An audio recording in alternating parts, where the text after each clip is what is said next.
liệu mức lương của Hứa Khải có vượt xa Đàm Tùng Vận?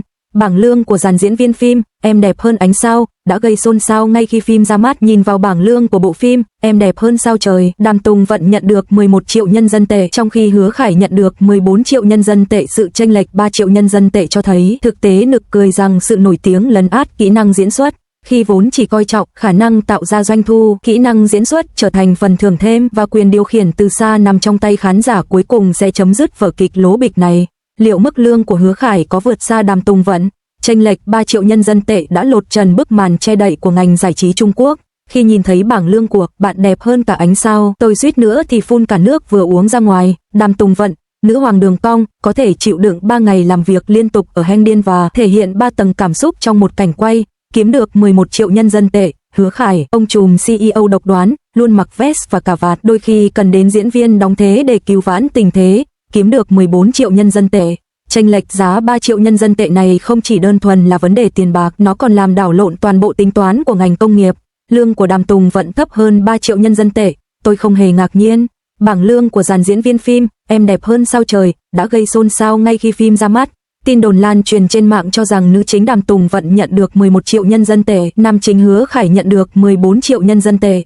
Hai nữ diễn viên phụ Hero Ixon và CC lần lượt nhận được 4,2 triệu và 4,1 triệu nhân dân tệ, chênh lệch 10 triệu nhân dân tệ giữa diễn viên chính và diễn viên phụ, với việc nam chính thậm chí còn kiếm được nhiều hơn nữ chính, đã gây phẫn nộ trong phần bình luận. Ngày nay, kỹ năng diễn xuất chẳng là gì cả, chỉ có độ nổi tiếng mới là thước đo giá trị thực sự. Thành thật mà nói, nhìn những con số này, tôi không hề ngạc nhiên. Đàm Tùng Vận, lương của cô ấy ổn định như người lao động bình thường. Lương của Đàm Tùng Vận đã luôn ổn định trong những năm gần đây.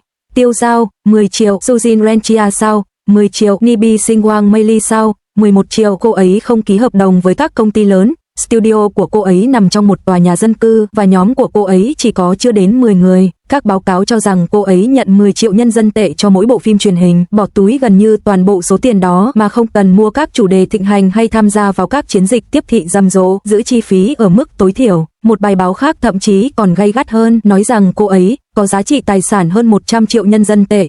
Nhưng ở tuổi 36, cô ấy vẫn trông như một người thuộc tầng lớp lao động, mặc quần áo chỉ có giá vài trăm nhân dân tệ, sở hữu bất động sản ở Bắc Kinh và Thành Đô, nhưng sống một cuộc sống cực kỳ giản dị. Bạn hãy tự tính toán xem các nền tảng yêu thích mô hình lương thấp nhưng mỗi xu đều là lợi nhuận ròng của cô ấy đến mức nào. Hứa Khải, sự nổi tiếng và tranh cãi đi đôi với nhau. Bây giờ chúng ta hãy cùng xem Hứa Khải, phong cách hoàn toàn khác biệt.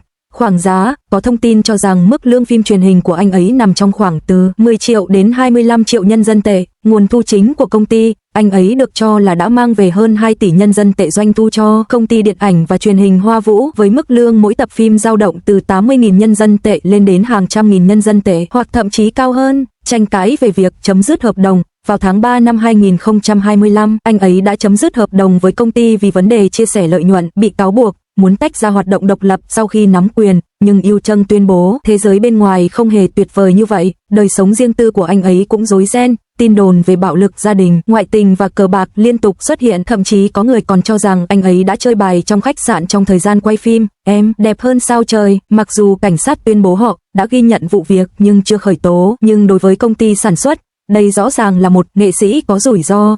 Chênh lệch 3 triệu nhân dân tệ, tính toán của giới đầu tư rất sắc sảo. Vậy, hãy quay lại với con số 3 triệu nhân dân tệ đó. Về phía Đàm Tùng Vận, khả năng diễn xuất của cô ấy rất tốt, khả năng gánh vác phim truyền hình là không thể phủ nhận.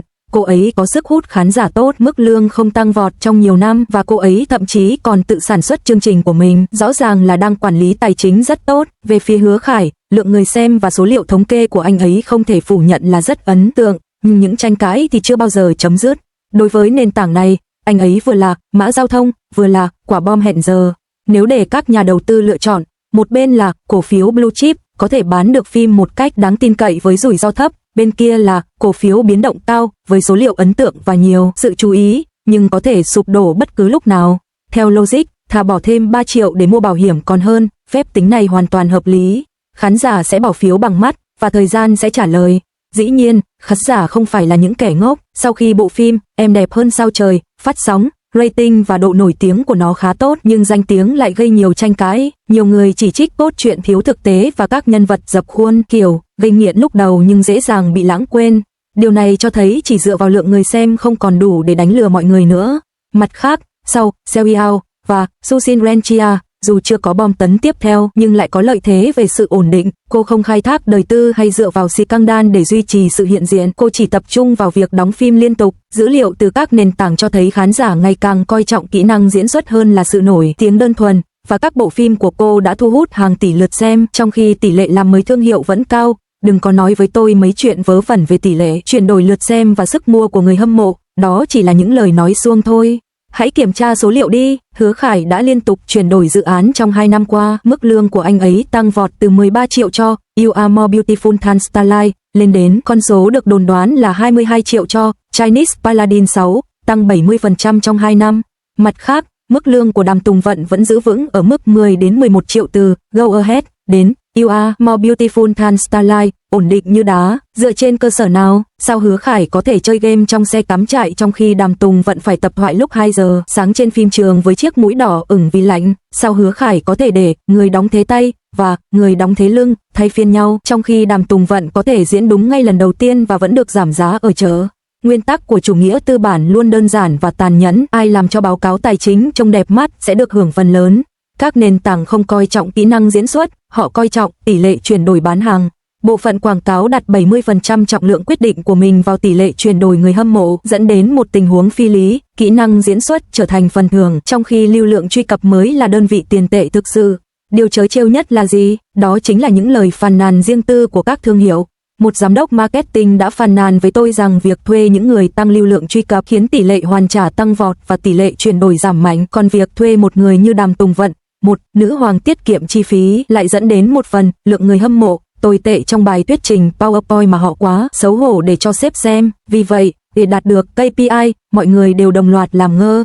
Số tiền 3 triệu nhân dân tệ đó đã mua được sự tôn trọng mà nhiều diễn viên dành cho nghề nghiệp của họ. Dĩ nhiên, Đàm Tùng Vận không phải là người dễ bị xem thường. Cô ấy đã tự thành lập studio riêng, chỉ nhận lương cơ bản cho công việc của mình, phần còn lại được chia sẻ lợi nhuận, dựa vào danh tiếng để tạo ra doanh thu. Cách tiếp cận không theo lối mòn này tinh vi hơn nhiều so với những ngôi sao mạng xã hội chỉ nằm dài đếm tiền, nhưng xét cho cùng, khi người xem đều nắm trong tay điều khiển từ xa, chuột và thông báo hết hạn thành viên thì trò hề, lưu lượng truy cập là vua, này có thể kéo dài bao lâu nữa? Mỗi triệu đô la chúng ta trả thêm cho dữ liệu hôm nay là một sự đếm ngược đến ngày mai khi chúng ta chuyển kênh. 3 triệu nhân dân tệ không phải là khoản lỗ đối với Đàm Tùng Vận, đó là vốn phải trả giá cho niềm tin vào sự nổi tiếng. Họ nghĩ rằng dữ liệu và các chủ đề thịnh hành luôn có thể bao quát mọi thứ, nhưng khán giả đã bỏ phiếu bằng hành động của mình. Khi nào người ta thích xem một bộ phim truyền hình kinh phí thấp, kịch bản chắc chắn, diễn xuất tốt hơn là trả tiền cho những bộ phim chênh lệch 3 triệu nhân dân tệ chỉ vì sự nổi tiếng. Từ đó mới là lúc ngành công nghiệp điện ảnh thực sự tỉnh giấc. Vào thời điểm đó, nhìn lại khoản tiền thù lao cho bộ phim Em Đẹp Hơn Sao Trời có thể trở thành trò cười của thời đại chúng ta. Theo bạn, ai là người trả thuế trí tuệ cho khoản tiền 3 triệu đô la này?